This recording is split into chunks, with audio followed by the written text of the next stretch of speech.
Would you look at that?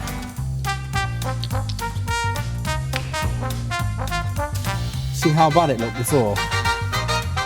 Now this section.